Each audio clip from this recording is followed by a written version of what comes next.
the Toronto Star. I'm Saba Eitizaz, and this matters.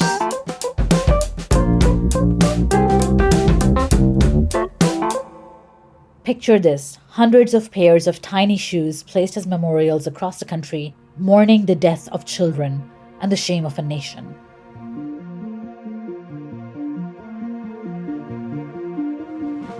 The horrific discovery of a mass grave containing the remains of 215 Indigenous children at the former Kamloops Indian Residential School is a glaring reckoning. 215 children. I want that to sink in. They're a part of 150,000 Indigenous children that were snatched from their families and forced into residential school systems aimed at what the National Truth and Reconciliation Commission called cultural genocide by the Canadian government. It's believed that thousands of children died. There are many more unmarked graves. This is not ancient history. The last residential school closed in 1996. Many of the survivors who went through that system and the perpetrators are still alive today. And yet many Canadians did not grow up learning about Canada's racist legacy. So how does a country move forward with truth and reconciliation without coming to terms with its past? To talk about this, I'm joined by Brandi Morin. She's a French Cree Iroquois human rights journalist who lives in Treaty 6, Alberta. She's well known for telling important Indigenous stories on a national and international level. A warning that the following discussion might be distressing to some listeners. Hi, Brandi. Thanks for being on the podcast with me. Tansei, thank you for having me. Brandi, I want to talk about what went through your mind when you heard about this horrific news over the weekend. I know you've been traveling as well, so I'm not sure if you were able to attend one of the memorials, but can you talk a bit about that as well, about how the community is dealing with this? Yes, I had mixed emotions when I found out. Unfortunately, I wasn't surprised. We know that these mass graves exist across the country. This was just physical, confirmation of that. And obviously it's devastating. It's heartbreaking. I was filled with sadness, and I'm still having moments of anger, even disbelief, even though we know that this is going on here in Canada. We know that genocide happened and is still happening. Sometimes it's just hard to comprehend. It really is. There are a lot of people that are being triggered right now by, the traumas that they have experienced in their lives. There are survivors across the country that are, taking this news in and dealing with the repercussions, their families, their children. We're in a state of mourning. And, it's unfortunate that it has taken this time for people in general to wake up to this disgusting tragedy, this disgusting part of our recent history as a country. And it's really hard to swallow because the most innocent of our society were targeted, which is children. I'm so sorry that I learned about this much later as well. As an immigrant, I have always known and I've acknowledged that I would be arriving on taken land, but I had no idea about the level of genocide and systemic erasure and how it continues and how long the residential schools continued and what happened there. This is not on any citizenship test. And I know so many Canadians grew up never once hearing about this. Is this a failure of Canada's education system to teach Indigenous history in any meaningful way, especially this shameful part of it? Absolutely. It was purposely done this way. It was designed by this colonial state, not to teach the truth. The education system is designed for a European way of life and a European worldview and agenda. So I say that I don't blame a lot of this generation for being in the dark about what truly, happened. But now that we're in this time of supposed truth and reconciliation, and with all the information out there and the resources, I do place responsibility on each and every one of us as, citizens of this country to really understand the horrors of what this country is built upon, how it was established. And guess what? This genocide is continuing today. We have genocide against Indigenous peoples across the board in the form currently of missing and murdered Indigenous women and girls, which was identified as a genocide at the National Inquiry. We have the ongoing residential system through the overrepresentation of Indigenous children in the child welfare system. Children in the child welfare system are also dying. This is just such an atrocity that now that we are being made, aware and learning this truth and understanding the lived realities, I think that all of us need to take that responsibility and, change this course, change the narrative together as a country and what we teach our children. Like you said, it's a collective responsibility now. It's so strange to me that Canada is known globally as a champion of human rights and equity. And from the outside, you always feel like Canada has owned up to its mistakes first. And yet I've found here at home how this is missing from the Canadian narrative, this continued sort of systemic oppression. So it is now a responsibility to know more about that. I know you've reported extensively on this. In fact, you just wrote about this last year. Can you talk a little bit about Canada's history with residential schools? What was the intent behind it? I know that is a lot to unpack, even in one whole episode, let alone one answer, but just for some context for me as a newcomer. Yes.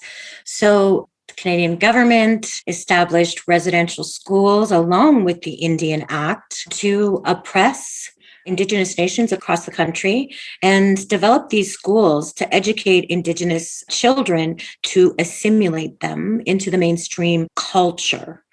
The goal, as quoted by one of our former prime ministers, was to kill the Indian in the child, to make sure that every last piece in that child that was Indian was gone, to seek to wipe us out spiritually and to abuse us and, just take them down, to submit to the powers that be at the time. So this was made into law where Indigenous children, First Nations children, and Métis were required by law to attend these schools.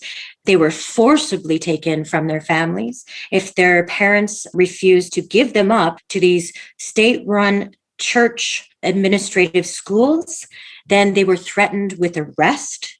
The RCMP were known to go into the communities themselves and take these children from communities. Oftentimes, their children wouldn't return home for years. If they were lucky, they got to go home in the summertime. I've had survivors tell me how they were loaded up into cattle cars from their home reserves, like cattle, taken to, the residential schools, these buildings far from home, and given numbers, stripped of their names, their hair sheared off, cut off, punished for speaking their language, and often starved. Their facilities were inadequately funded, but there was even medical experiments, performed in some of these schools. There was rampant sexual abuse, physical abuse, verbal, psychological, and spiritual. The church was used to, scare these children into obeying and to assimilating. So after, these schools, which ran from the 1800s, from the mid to late 1800s, until the last one closed in 1996, I was 16 at that time. So we have these generations of children who grew up to be adults that were sent out into the world, often illiterate and uneducated, because even these schools were used as labor camps. They would work, land, for farmers or do other sorts of work. And they would be, thrown back into the society that they were supposedly assimilated into as completely broken people, the ones that did make it out, because we know that thousands of them didn't, thousands of them died. And then they were, sent out into the world to try and heal and live some sort of a normal life. And then we get people that a lot of times will look at, natives, which are high statistic in every kind of adversity you can imagine. You're walking down the street and you see a, drunk native down the street or things, and, they make assumptions about them or they're judged. maybe they would not know that they attended residential school or that they are a generational survivor of the devastation that it left because people had no coping skills. They were left to cope on their own to try and pick up the pieces of what was ripped out of them. So you can imagine all of the devastation that this has left, in its path. We'll be right back.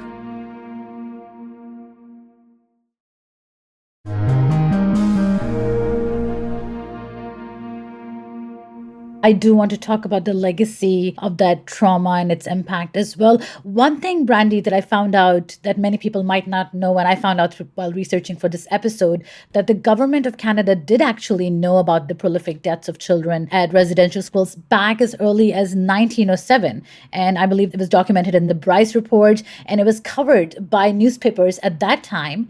And yet it chose to continue with the residential school system. Is that correct? Yes. Yes. And the reason behind that is just pure racism and the colonial agenda. That was their priority. And it was genocide. What better way to try to wipe out a generation than to target the children? And with that kind of colonial framework, will we ever know the true extent of what happened or the true number of children who were murdered in these schools? Would there be an accurate record?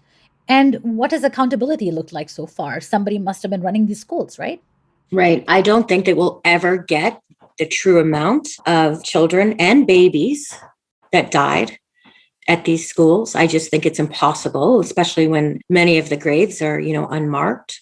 And being held accountable, there has been some, clergy and staff at some of the church-run schools that have been, convicted. They're few and far between.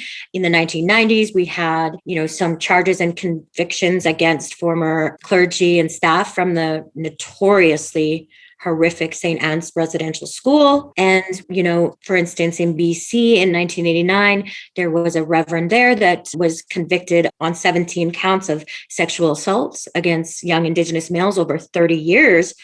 He was only sentenced to 2 years in jail and 3 years probation. But we also need to note that all of the other churches that were involved with running these schools have issued apologies. The Catholic Church has not.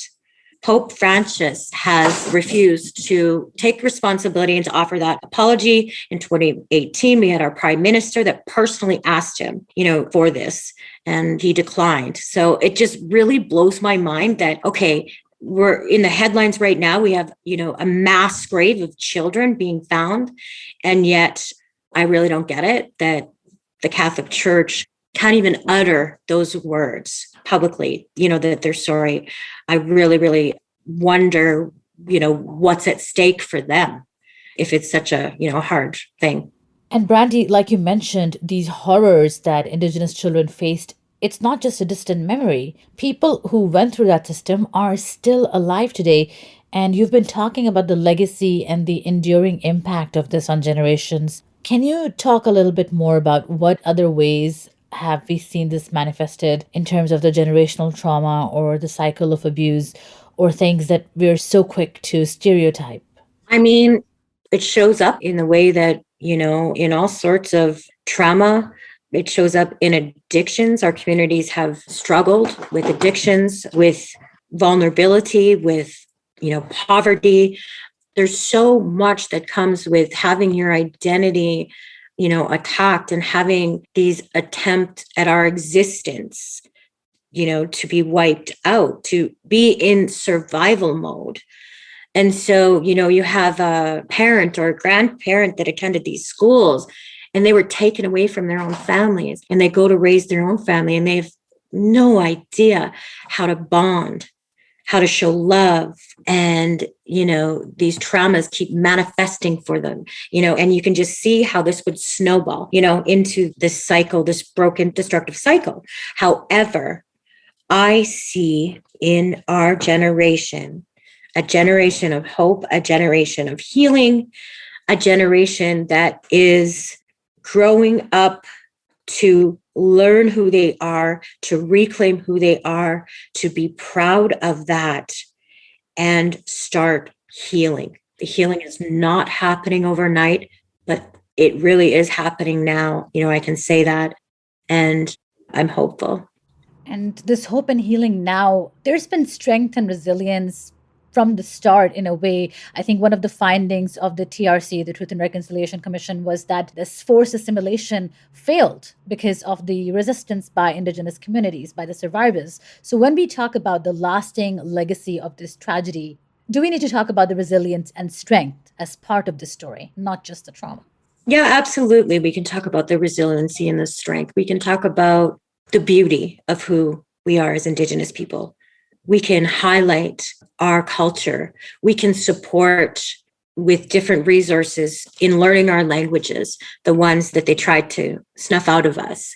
We can celebrate everything that we are. And even we have governments of all levels and institutions and such that claim that they're about reconciliation and claim to be, holding up the recommendations from the Truth and Reconciliation, or, wanting to endorse the calls to justice of missing and murdered Indigenous women and girls, but yet they continue to violate Indigenous human rights. They continue to forcibly remove Indigenous peoples from their lands, the little lands that they have left. They continue to target and move their children, take their children, away from their families. Our women and girls are targeted, for violence. There's inadequate funding, and the treaty promises, the treaty agreements made between this country of Canada and the Indigenous nations have not been upheld. So we can do a lot by starting to focus there to build our people up, to build our nations up, and to help, support our sovereignty. And as devastating and horrific the discovery was over this weekend of this mass grave of children, we've known about missing children from residential schools for some time now, from the Missing Children Project by the TRC. And there's been estimates of the number of children who died at these schools. And it's a horrifying prospect that there might be untold graves all across the country that haven't yet been found. Are communities preparing for that? And what needs to happen now to identify all of these children and to bring them home? So it's not a matter of might, it's a matter of fact. There are unmarked graves of murdered or Indigenous children that died due to neglect and malnourishment at these institutions across the country. This is fact, and this is what we're reckoning with as a country, whether we're ready or not. This is a part of it. There are calls to action from the Truth and Reconciliation Commission to the federal government, as well as chief coroners and provincial vital statistics agencies, to provide records on the deaths of Aboriginal children and make them available to the National Truth and Reconciliation Commission of Canada, to also, work with churches, communities, and former residential school systems to establish an online registry of these residential school cemeteries and create plot maps showing where they are. They also, talk about even working with landowners, like people that may have come and purchased these lands now, to, work with Indigenous communities to commemorate and find, these graves, and maybe, offer the space to hold, ceremony, and maybe even, relocation, of remains to honor, these deceased children. So there are lots of recommendations that have been in place for 6 years, since 2015, since the TRC report came out. And I'm reading them now, online on the Government of Canada's website. And for all of these recommendations around this subject, just one of them, the government has taken action on. The other is that they're having discussions. They've been having discussions for 6 years. So, yes, we've known about this for a long time. I've interviewed, survivors and family members who have told me firsthand stories of witnessing murder in residential school, of being forced to dig graves for their classmates. It's horrifying. And many would say this is not over, even as Prime Minister Trudeau said on Friday that this was a painful reminder of a dark chapter in Canadian history. There are many who would argue that racial discrimination against Indigenous children continues through the overrepresentation in foster care. Do you agree with that? Oh, absolutely. Yeah. It's a continued assault against our children, against our people. So much money is put into the foster care system, into the people that run it, into the people that are housing, these children, but little to no resources are put into healing our communities, helping our families. And it's a very corrupt system. I mean, we have birth alerts at hospitals across the country. Some have banned those birth alerts for Indigenous mothers giving birth so that, they would be observed, and any little mishap, social services would be called in to get, those babies. It's still devastating. And I have colleagues that specialize and report full time on Indigenous children dying in foster care right now. It's still happening. So what's going to happen 10, 20 years down the road when we know this is what's going on? Are we going to just, look back and say, oh, we're so sorry that happened? Or are we going to just come together and stop this? And, if the government and the people that work with them will, do what it takes to really implement reconciliation and live up to their obligations, to help support and fund healing and their treaty obligations, then, hopefully it can be eradicated. I saw on your Twitter something that stuck with me. You tweeted, it's supposed to be a time of truth and reconciliation, but it's a time of truth and reckoning, which is something you've been talking about. But can you explain what you meant when you said that? Yeah, I mean, we know that truth comes with reconciliation. But I think, when I say reckoning, it means that people need to be shaken up and stopped in their tracks to really understand the severity of the situation, that reckoning is a time to account. So much of this was denied, was swept under the rug, was criticized, and now it's time for that reckoning to arise in our country. You can have truth, but you have to acknowledge, you have to reckon, bring to account all of these horrors. And then we can, start to reconcile together. I think people wanted to jump, to the reconciliation kind of right away before they really, brought these horrors to light. But I don't really think that we can move forward without, these accounts. And I know they're horrific. It's like a nightmare, because you think that you live in such a wonderful place that upholds, human rights. So it is, a rude awakening. But it's time that we wake up as a country and acknowledge the atrocities, acknowledge and accept genocide, and then let us have space to heal and come together. Brandi, thank you for being on the podcast with me. This has been a difficult, emotional, and very challenging conversation, but so important. Thank you for your voice. Hi. Thank you. I was speaking to Brandi Morin. She's a French Cree Iroquois human rights journalist who lives in Treaty 6 and has covered Indigenous stories both nationally and internationally. If you or anyone you know is experiencing pain or emotional distress as a result of a residential school experience, the Indian Residential School's crisis line is available 24 hours a day.